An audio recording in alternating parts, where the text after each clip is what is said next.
Um vídeo mostra médicos negacionistas em reunião com o presidente Jair Bolsonaro. No caso, seria o gabinete paralelo em ação. Este furo jornalístico é de Samuel Pancher, do site Metrópolis, e pode ser uma prova decisiva contra o presidente na CPI da Covid.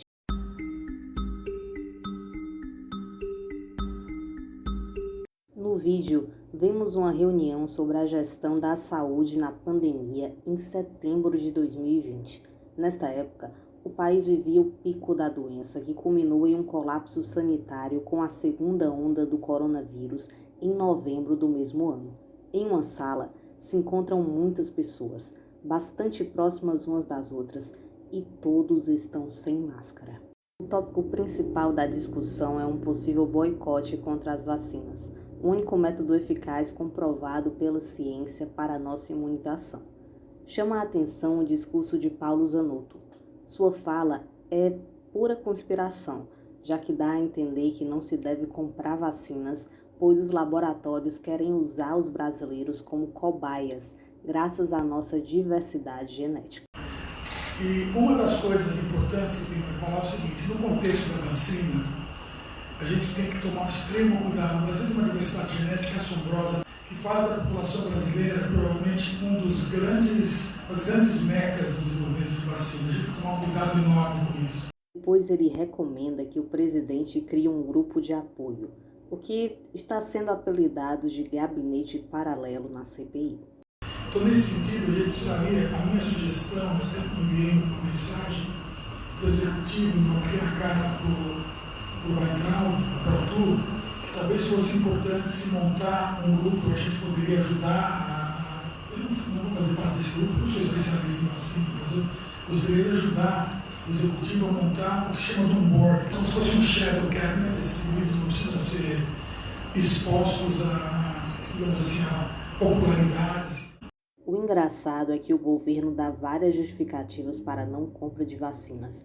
Falou-se até mesmo de um vírus de computador que teria impedido os profissionais do Ministério da Saúde de ler os e-mails enviados pela Pfizer. Porque o ex-secretário executivo do Ministério da Saúde, Elcio Franco, disse no e-mail que um vírus na rede de computadores da pasta atrapalhou a análise das propostas da Pfizer de vacinas. Vamos entender, então, o que aconteceu. Vamos direto para Brasília. É o Ângelo Nascimento que está com a gente ao vivo e tem mais informações. Oi, Ângelo, cadê você aqui na nossa tela? Bem-vindo, boa tarde. Oi, Cíntia, Douglas, muito boa tarde para vocês, boa tarde para todo mundo, viu, que está acompanhando a gente pela tela do Band News TV. Pois é, por conta desse novo episódio, dessa nova informação, o clima promete esquentar ainda mais lá na CPI da pandemia do Senado Federal. Como você disse, né, o Elcio Franco então encaminhou esse e-mail à Pfizer, ou seja, o laboratório, lá no dia 10 de novembro, informando justamente que o Ministério da Saúde estava com dificuldades para poder analisar essa proposta da farmacêutica relacionada à aquisição de vacinas aqui para o Brasil contra a Covid-19, porque então existiam indícios de um ataque cibernético ao sistema do próprio Ministério da Saúde, né? O Elcio Franco, que a gente recorda, ocupava então a função 2, digamos, lá da pasta, né, do Ministério da Saúde, que é a mais importante depois do próprio cargo do Ministério da Saúde, ou seja, tinha uma proximidade muito grande com o Eduardo Pazuello, que outrora também ocupou esse cargo durante a gestão de Nelson Teich. O que disse então o secretário neste e-mail? Que não estava conseguindo justamente ter acesso aos anexos com dados logísticos sobre a vacina. É bastante claro que Osmar Terra ocupa uma posição de liderança nesse grupo. Outro destaque é a presença de Nise Yamaguchi, a oncologista que disse jamais ter feito parte de um gabinete paralelo na CPI. No vídeo inteiro há a narrativa anti-vacina, bem como a defesa de um tratamento precoce, e Osmar Terra aparece como um dos principais responsáveis pelas nossas políticas públicas durante a pandemia. Bolsonaro chegou a apresentá-lo como seu assessor.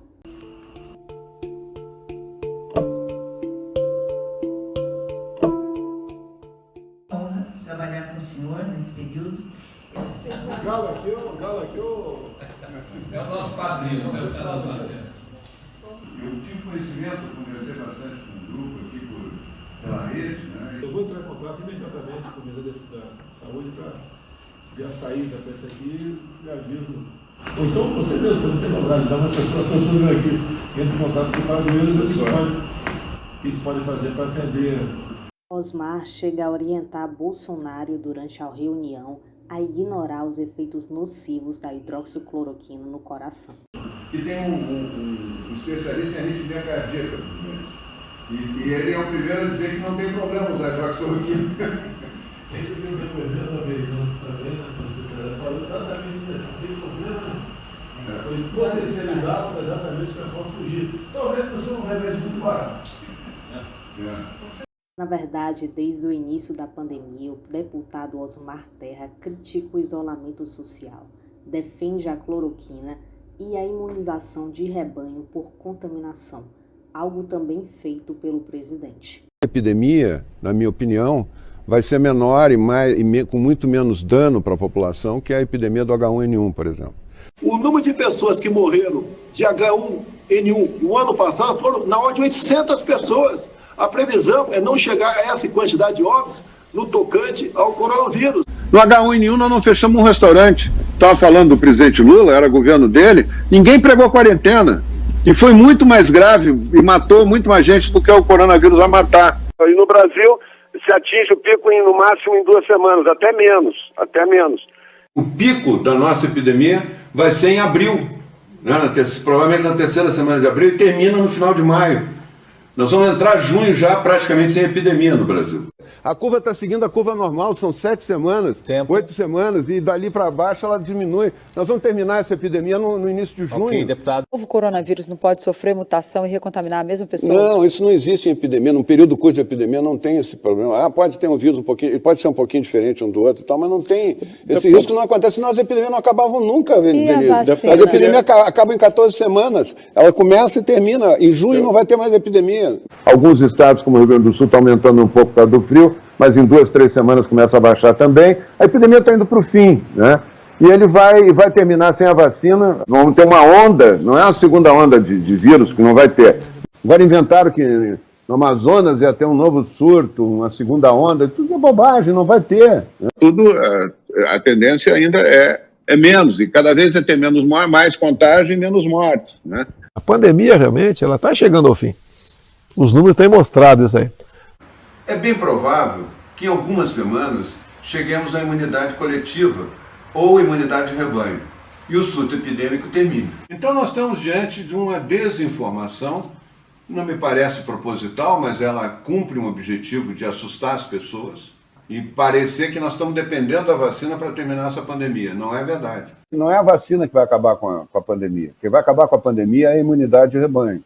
É a imunidade que as pessoas estão adquirindo. De acordo com a cronologia da negociação das vacinas, esse vídeo se soma à triste informação de que o governo federal não ignorou apenas 11 e-mails da Pfizer, mas 53, tendo respondido apenas 5, de acordo com o senador Randolph Rodrigues. Olha, soma isso à informação que nós apuramos, Álvaro, de ontem para hoje, entre os documentos que estão na CPI. Lembra quando a gente dizia que, no começo da comissão, que acreditávamos que eram 11 e-mails que foram omitidos a respostas, 11 e-mails da Pfizer? Tá bom, deixa eu atualizar. Não eram 11. Eram 53. 53 e-mails. A Pfizer mandou até o dia...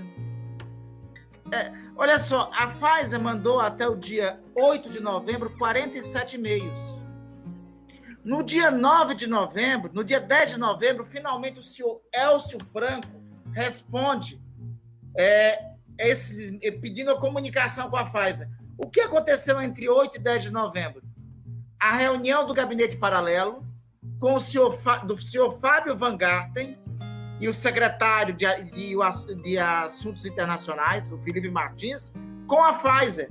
Aí só depois que esse gabinete paralelo atua, no dia 9, é que o Ministério da Saúde, através do senhor Elcio Franco, responde. Aí tem mais 6 e-mails, que dá soma de 53 até o dia 2. O último é no dia 2, do CEO da Pfizer, do Carlos Murilo. Esse último é desesperado. Ele, não é isso que ele diz, mas em outras palavras, ele está dizendo o seguinte: pelo amor de Deus, me respondam. Vocês vão querer vacina ou não? Aí some isso. Bom, até aí, o dia 3 de dezembro, 53 e-mails. Até o dia 3 de 53 e-mails, 52 e um desesperador. 52 e um desesperador.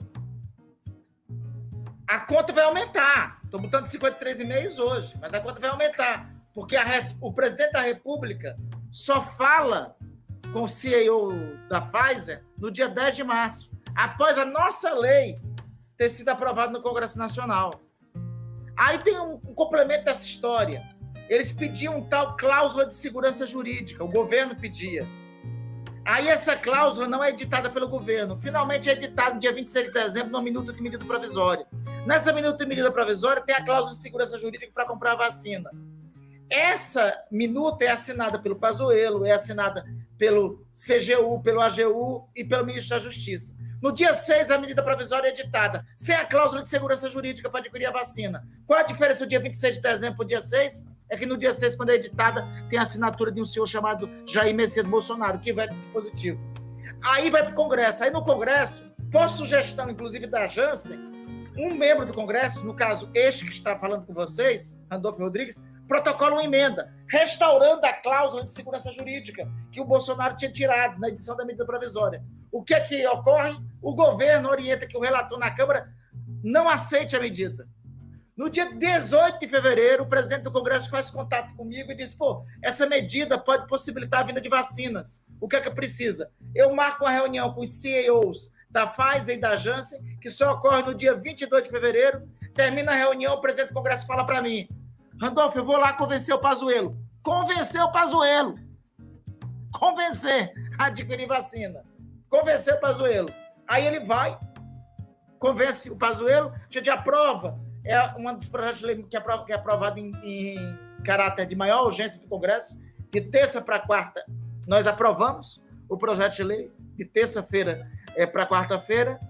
Ele só é sancionado dia 10 de março pelo presidente da República.